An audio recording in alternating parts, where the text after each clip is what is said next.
मस्त एकदम प्रसन्न वाटलं। असं आहे सोमेश्वराचं मंदिर। मगाशी ज्या काकांनी आपल्याला जी माहिती दिली की प्रतीकाशी, तर हे आहे आणि हे नवीनच चॅनल त्यांनी सुरू केलंय, त्याच्यासाठी तो आशीर्वाद मागतोय। देवाचा आशीर्वाद सदैव त्याच्या पाठीशी आहे।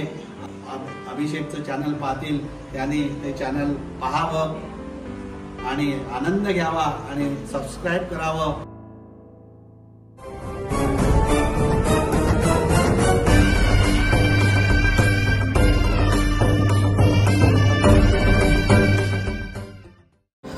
तर नमस्कार मंडळी, माझं नाव अभिषेक आणि आपण संगमेश्वरी टॉक या आपल्या यूट्यूब चॅनलमध्ये आपल्या सर्वांचं सहर्ष स्वागत।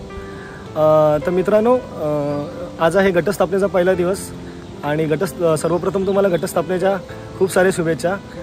तर आपण आजपासून आपल्या यूट्यूब चॅनलचा आपण सुरुवात करतोय। आपला हा पहिला ब्लॉग आपण चालू करतोय आजपासून। तर मित्रांनो, मी आता आलेलो आहे कसब्यामध्ये, जी माझ्या पाठी पाहू शकता की हे काळभैरव भैरी भवानीचे मंदिर आहे, जी की आमची कुलदेवी आहे। सो तिच्या आशीर्वादाने आपण हा पहिला ब्लॉग चालू करतोय। तर मित्रांनो, मला तुम्ही फोटोग्राफी या फील्डमध्ये खूप साऱ्या प्रेम दिला, खूप सारा सपोर्ट केला, तसंच किंवा त्यापेक्षा जास्त मला माझ्या यूट्यूब चॅनलला मला सपोर्ट कराल, मला प्रेम द्याल, अशी मी आशा करतो। धन्यवाद।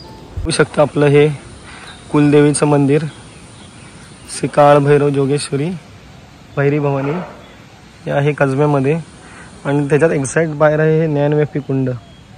वर्षाचे 12ही महिने ह्या कुंडाला पाणी असतं। सो असा सगळा परिसर आहे। तर चला आपण आता जाऊया आतमध्ये देवळामध्ये। देवळामध्ये आपले लिंगायत काका असतीलच।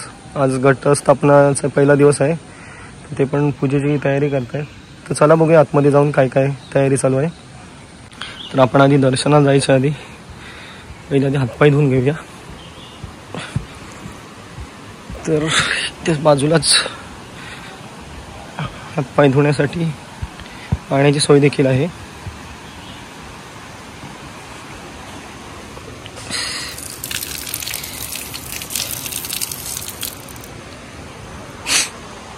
आपण आता देवळात जाऊया। देवळात दर्शन आधी घेऊया, नंतर सतीश काका आपल्याला पूजा सांगतीलच। तर भाविक इथे येतच असतात। तर हे आहे आमचं कुलदैवत। हे समोर बघता येते काळभैरव, इकडे आई भैरी भवानी, इकडे सिद्धी आणि रिद्धी। नमः आवाहनार्थे अक्षतां समर्पयामि। हळद कुंकवा अलंकार थोडं थोडं व्हायचं। अलंकारार्थे हरिद्रां समर्पयामि। हरिद्रां सर्व सौभाग्यदायिनी सर्वालंकारां हरिद्रां समर्पयामि। कुंकुमं समर्पयामि। सुगंधि पुष्पं समर्पयामि। ऋतुकालोद्भवपुष्पं समर्पयामि। माल्यादिनी सुगंधिनी मालत्यादिनी वैपूजो मया पूजात पुष्पाणि प्रतिगृह्यताम्। विविधपुष्पं केन्द्रहारं सदा वसन्तं हृदयारविन्दे भवं भवानी। सहितं नमामि सुखकर्ता प्रेम रूपाजयाति सर्वांगी सुंदर सिंधुराशि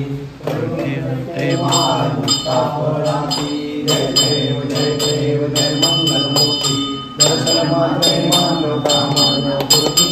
जय जय गौरी कुमारा चंदनाची रूपी कुंकुम केशरा हिरे जडित मुख शोभतोपरा गुणगुणती नुपुरे चरणी घालया। जय देव जय देव जय मंगलमूर्ति दर्शनमात्रे मनोकामनापूर्ति। जय देव जय देव वंदना सरसुंड वक्रतुंड प्रीणना दासमाता वाटपारे सदना संतती पावावे निर्वाणी रक्षावे सुरवंदना। जय देव जय देव जय मंगलमूर्ति दर्शनमात्रे मनोकामना। महादेव सदा सर्वदा योग तुझा घडावा, तुझे कारणी केला माझा पडावा। पूर्णवंतानंता रघुनायका मागणे हिंसा। तो ग्रामस्थ बंधू यांचं चिरंजीव अभिषेक आज या ठिकाणी आलेला आहे आणि आपली सेवा केलेली आहे, ओटी भरलेली आहे। आई मान्य करून घ्या. भेटीचं श्रीफळ अर्पण केलेलं आहे, मान्य करून घ्यावा, आशीर्वाद द्यावा. होतकरू आहे, तरुण आमचा माणूस आहे, आशीर्वाद लाभून दे, त्याच्याही व्यवसायामध्ये प्रगती होऊन दे, स्थैर्य लाभून दे अशी प्रार्थना आहे. सौभाग्यवतीला आशीर्वाद लाभून दे, वडिलांना, आई बाबांना सर्वांना आशीर्वाद लाभून दे. तसंच आजच्या या शुभ दिवशी यजमान यूट्यूबमध्ये त्यांचं नवीन चॅनल नाव काय दिलं? संगमेश्वरी टॉक. संगमेश्वरी टॉक असं हे चॅनल सुरू करतोय. काही ठिकाणी आशीर्वाद लाभून दे आणि सर्व प्रेक्षकांचा उत्तम असा प्रतिसाद प्राप्त होऊन दे, नाव लौकिक प्राप्त होऊन दे अशी प्रार्थना आहे. आशीर्वाद द्या वैभवचनवान. तर दक्षिण काशी म्हणून या मंदिराची अशी ओळख आहे. तर आपण या मंदिराचा नेमका इतिहास आणि ह्या मंदिराचे काय वैशिष्ट्य आहेत ते आपण या मंदिराचे जे पुजारी आहेत आपले सतीश काका लिंग आहेत, तर आपण त्यांना विचारूया. तर काका, हे मंदिर चे काय वैशिष्ट्य काय आहे आणि हे मंदिर साधारण किती वर्ष जुनं आहे? नमस्कार. हे दक्षिण काशी तीर्थक्षेत्र आहे आणि या ठिकाणी अलकनंदा वरुणा शास्त्री या संगमावरती आणि ह्या गावामध्ये हे भैरवाचं मंदिर आहे. काळ भैरव, जोगेश्वरी, भैरी भवानी, बुद्धी सिद्धी सहित हे मंदिर आहे आणि भैरव दक्षिणाभिमुख आहेत. याच ठिकाणी भैरी भवानी स्थापित आहे. तसंच ज्ञानवापी या ठिकाणी आहे. इथे काशी विश्वेश्वरचं मंदिर आहे. दक्षिण काशी संबोधलं जातं कारण काळभैरवाचं दर्शन घ्यायचं आणि विश्वेश्वराचं दर्शन घ्यायचं ही काशी यात्राचा हा दर्शनयोगचा लाभ आहे. हे मंदिर साधारण 10व्या शतकातलं आहे. या मंदिराचा जीर्णोद्धार 1983 साली झाला. यजमान श्रीराम हरे कातो आणि ग्रामस्थ मंडळी यांच्याकडून हा 1983 साली जीर्णोद्धार झालाय. असंख्य भक्त या ठिकाणी येत असतात. आपणही सर्वांनी या ठिकाणी अवश्य या आणि ही सेवा अर्पण करा आणि आपल्याही सुखी आपल्यासाठी सुख समृद्ध प्राप्त व्हावं यासाठी ही सेवा रुजू करा अशी प्रार्थना आहे. आजचा हा नवरात्रीचा पहिला दिवस. या शुभ दिवशी हे घटस्थापना करून सर्व भक्त मंडळासाठी या ठिकाणी प्रार्थना केलेली आहे. सर्वांच्या मनोकामना पूर्ण होण्यासाठी आशीर्वाद घेतलेला आहे अशी प्रार्थना आहे. शुभ आशीर्वाद. तर काका, आपलं आज हे पहिलाच दिवस आहे चॅनलचा. संगमेश्वरी टॉक ह्या नावाने आपण चॅनल ओपन केलेलं आहे. तर तुम्ही माझ्या प्रेक्षकांना काय सांगू इच्छिता? नक्कीच खूप महत्वाचा दिवस आहे आणि आजचा हा योगायोग आहे मुळात आणि तुला हे कसं सुचलं आजच सुरू करावं हेच खूप कौतुकाचा विषय आहे. आणि हे अभिषेकने आमच्या चॅनल सुरू केलंय. अभिषेक हा आमचं खरं म्हणजे ग्रामस्थ आहे आणि देवीचा हितकारक आहे, हित चिंतणारा, नेहमी सेवेला तत्पर असणारा असा आमचा अभिषेक आहे. उत्कृष्ट फोटोग्राफर आहे, उत्कृष्ट कलावंत आहे आणि मेन मुख्य म्हणजे त्याला इतिहासाची खूप आवड आहे. खूप चांगली कामं त्याने केली आहे. तर मित्रांनो, फायनली आता सगळं दर्शन वगैरे झालं आणि मी आता निघतोय घरी जायला. पाऊस पण थोडा आहे, म्हणजे यंदा प्रथमच एवढा नवरात्रीमध्ये पाऊस बघतोय. त्यामुळे दर्शन तर खूप छान झालं, मस्त एकदम प्रसन्न वाटलं. आरती देवळामध्ये आपल्या आरती करायचा मानसुद्धा आपल्या पुजारी काकांनी दिला. तर खूप छान वाटतंय. चला.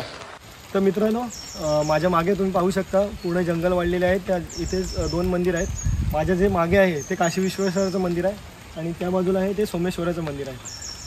तर ह्या मंदिराची अशी वैशिष्ट्य आहे की महेशीच्या पुजारी काकांनी जे सांगितलं की आधी दर्शन काशी विश्वेश्वराचं घ्यावं आणि नंतर काळभैरवाचं. सो त्याप्रमाणे इथे आधी काशी विश्वेश्वराचं मंदिर आहे. आधी दर्शन काशी विश्वेश्वराचं घ्यायचं आणि नंतर काळभैरवाचं घ्यायचं. म्हणून या स्थानाला काशीचं महत्त्व आहे. जसं काशीमध्ये काशी विश्वेश्वर आणि काळभैरव दोघांचंही स्थान आहे, तसंच इथे पण आहे. इथे काशी विश्वेश्वर आहे, सोमेश्वर आहे आणि नंतर काळभैरवाचं मंदिर आहे. सो मित्रांनो, तुम्ही या परिसरात कधी आलात तर ह्या मंदिरांना नक्की भेट द्या. आपल्याला काळभैरव मंदिराकडे जातानाच ही 2 मंदिरे लागतात. सो इथे काशी विश्वेश्वर आहे, सोमेश्वर आहे. जंगल वाढले, कालांतराने थोड्या वेळेनंतर साफ करतील. आता पावसाळा असल्यामुळे थोडंसं जंगल आहे. पावसाळा गेल्यानंतर हे साफसफाई होईल. तर ही 2 मंदिरं आधी बघा तुम्ही आणि नंतर तुम्ही काळभैरवाचं दर्शन घेऊ शकता. तर धन्यवाद. हा आजचा आमचा हा ब्लॉग होता. तर मित्रांनो, तर तुम्हाला ही कशी वाटली माहिती? हे आमचं कुलदेवतीचं मंदिर होतं, ते कसं वाटलं? तर जर तुम्हाला हा ब्लॉग आवडला असेल तर नक्की कमेंटमध्ये सांगा आणि आपल्या चॅनलला सबस्क्राईब करायला विसरू नका. धन्यवाद.